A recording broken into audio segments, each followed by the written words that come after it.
जब हम फिल्मों में या सोशल मीडिया पर बॉलीवुड स्टार्स को देखते हैं, उनकी वो परफेक्ट बॉडी, एकदम शार्प जॉ लाइन और बेदाग चेहरा, तो मन में ये सवाल उठता है ना कि ये सब कितना असली है। तो चलिए आज इसी के बारे में थोड़ा और जानते हैं।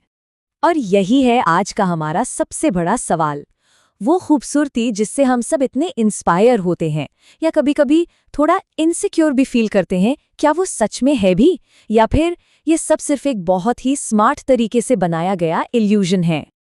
इसका जवाब शायद राखी सावंत के एक बहुत ही फेमस बयान में मिल जाता है। जो चीज़ अक्सर गॉड गिफ्टेड लगती है, असल में वो डॉक्टर गिफ्टेड होती है। तो चलिए पता लगाते हैं इस मल्टी बिलियन डॉलर इंडस्ट्री के पीछे की सच्चाई। तो सबसे पहले क्यों ना उस ग्लैमरस पर्दे के पीछे झांक कर देखा जाए, पता तो चले कि इन परफेक्ट चेहरों और बॉडीज के पीछे आखिर चल क्या रहा है। हाँ, सही सुना, 90% से भी ज्यादा। ये कोई एक्सेप्शन नहीं है, बल्कि अब इंडस्ट्री का एक तरह से नियम ही बन गया है। ये आंकड़ा अपने आप में बताता है कि ये ट्रेंड कितना कितना कॉमन हो चुका है, भले ही लोग इसे खुलकर माने या ना माने।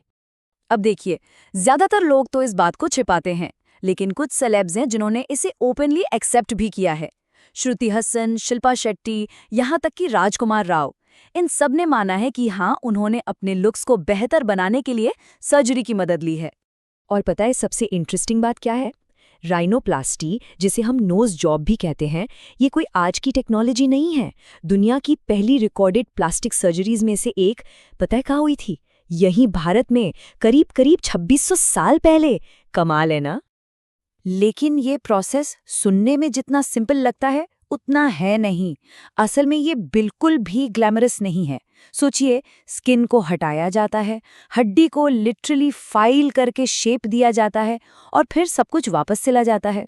ये एक बहुत ही कॉम्प्लिकेटेड और पेनफुल प्रोसेस है और इसका रिजल्ट हमेशा वैसा नहीं होता जैसा सोचा गया हो। तो अब बात करते हैं इस परफेक्शन की असली कीमत की। और ये कीमत सिर्फ पैसों में नहीं चुकाई जाती, कभी-कभी बात सेहत और जान पर भी बनाती है। जरा ये आंकड़ा देखिए, हर 3000 में से एक। ये ब्राजीलियन बट लिफ्ट सर्जरी का मॉर्टैलिटी रेट है। मतलब हर 3000 सर्जरी में से एक इंसान की मौत हो जाती है। और ये बात इसे दुनिया की सबसे खतरनाक कॉस्मेटिक सर्जरी बनाती है।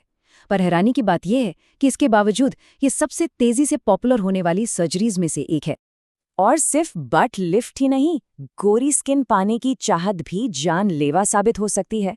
ये जो ग्लूटाथायोन इंजेक्शंस स्किन लाइटनिंग के लिए काफ़ी पॉपुलर है, अगर ये गलत तरीके से या गलत डोज में दिए जाएं तो सीधा कार्डियक अरेस्ट हो सकता है, जैसा कि एक्ट्रेस शिफाली जरीवाला के दुखद मामले में हुआ था। और ये खतरा सिर्फ फिजिकल नहीं है। सोचिए, जब कोई सर्जरी गलत हो जाए तो उसका मेंटल इम्पैक्ट कितना गहरा होता होगा। प्रियंका चोपड़ा ने खुद बताया है कि कैसे एक बिगड़ी हुई सर्जरी ने उन्हें डिप्रेशन में डाल दिया था। उनका करियर शुरू होने से पहले ही लगभग खत्म होने वाला था। कोयना मित्रा का केस भी एक ऐसा ही उदाहरण है। कैसे परफेक्शन की ये दौर एक अच्छा खासा करियर बर्बाद कर सकती है। एक गलत सर्जरी ने उनकी पूरी पहचान ही बदल दी और वो इंडस्ट्री से लगभग गायब ही हो गई। तो पॉइंट ये है कि इसका रिस्क बहुत बहुत रियल है। अब शायद ये लग सकता है कि ये तो सेलिब्रिटीज की दुनिया की बात है, पर ऐसा नहीं है। इसका असर सिर्फ उन तक ही नहीं रहता, बल्कि हम सब पर, पूरी सोसाइटी पर पड़ता है। आइए समझते हैं कि ये हमारे लिए इतना जरूरी क्यों है। ये जो आंकड़ा है ना, ये एक बहुत बड़ी और डरावनी सच्चाई दिखाता है। जब यंगस्टर्स इन सर्जिकली परफेक्ट चेहरों को देखते हैं तो वो खुद को उनसे कंपेयर करने लगते हैं। कोयम्बटूर में एक स्टडी हुई थी जिसमें पता चला कि 77% कॉलेज गर्ल्स अपनी बॉडी से खुश नहीं हैं। 77%। और ये जो नाखुशी है, ये अक्सर बॉडी डिस्मॉर्फिक डिसऑर्डर या बीडीडी जैसी सीरियस मेंटल हेल्थ कंडीशन में बदल जाती है। इसमें होता क्या है कि इंसान को अपने शरीर में वो कमियां दिखने लगती हैं जो असल में होती ही नहीं हैं, और ये चीज़ उनकी डेली लाइफ को बहुत बुरी तरह से अफेक्ट करती है। और इसके नतीजे बहुत गंभीर होते हैं। Depression, anxiety, substance abuse, eating disorders, ये सब बढ़ने लगता है। और तो और, एक ही तरह के ब्यूटी स्टैंडर्ड को फॉलो करने के चक्कर में लोग अपनी नेचुरल एथनिक फीचर्स, मतलब अपनी असली पहचान को भी बदलने की कोशिश करने लगते हैं। ये कंपैरिजन बहुत ही अच्छे से दिखाता है कि हमारी सोच में कितना बड़ा बदलाव आया है। एक जमाना था जब उम्र का बढ़ना एक नेचुरल प्रोसेस माना जाता था। आज 27 साल की उम्र में अगर किसी के कुछ बाल सफ़ेद हो जाएं तो उसे शर्मिंदगी महसूस होती है। क्यों? क्योंकि 60 साल के एक्टर्स स्क्रीन पर बिना झुर्रियों के जो दिखते हैं। तो सवाल ये है कि इस टॉक्सिक साइकिल का सॉल्यूशन क्या है? चलिए अब हमारे फाइनल सेक्शन में चलते हैं और बात करते हैं कि असली ब्यूटी आखिर है क्या और इन अनरियल स्टैंडर्ड से खुद को कैसे बचाया जा सकता है। देखिए, सबसे पहली बात तो ये समझने की है कि खूबसूरती का कोई एक फिक्स्ड पैमाना है ही नहीं। ये तो टाइम के साथ बदलता रहता है। 1940s का आइडियल लुक कुछ और था, 2000s में साइज 0 का ट्रेंड था और आज इंस्टाग्राम फेस पॉपुलर है।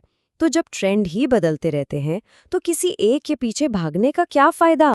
और ये बात शायद सबसे ज़रूरी है याद रखने के लिए। जब भी हम इंस्टाग्राम पर स्क्रॉल कर रहे होते हैं, हमें ये याद रखना होगा कि जो हम देख रहे हैं वो रियल नहीं है। वो surgery, professional lighting, filters, editing और अब तो एआई का भी कमाल है। ये एक बनाया हुआ इल्यूजन है, असलियत नहीं। क्योंकि असली खूबसूरती बाहर नहीं, अंदर होती है। ओशो ने क्या खूब कहा है, जिस पल आप खुद को स्वीकार कर लेते हैं, आप सुंदर बन जाते हैं। रियल ब्यूटी खुद को एक्सेप्ट करने में है, खुद की रिस्पेक्ट करने में है। तो आखिर में ये एक सवाल है जो हमें खुद से पूछना चाहिए। अगर वो ब्यूटी स्टैंडर्ड जिसे फॉलो करने का इतना प्रेशर है वो खुद ही फेक और बनावटी है, तो क्या उसके बेसिस पर अपनी सेल्फ वर्थ को जज करना सही है? इस पर सोचिएगा ज़रूर।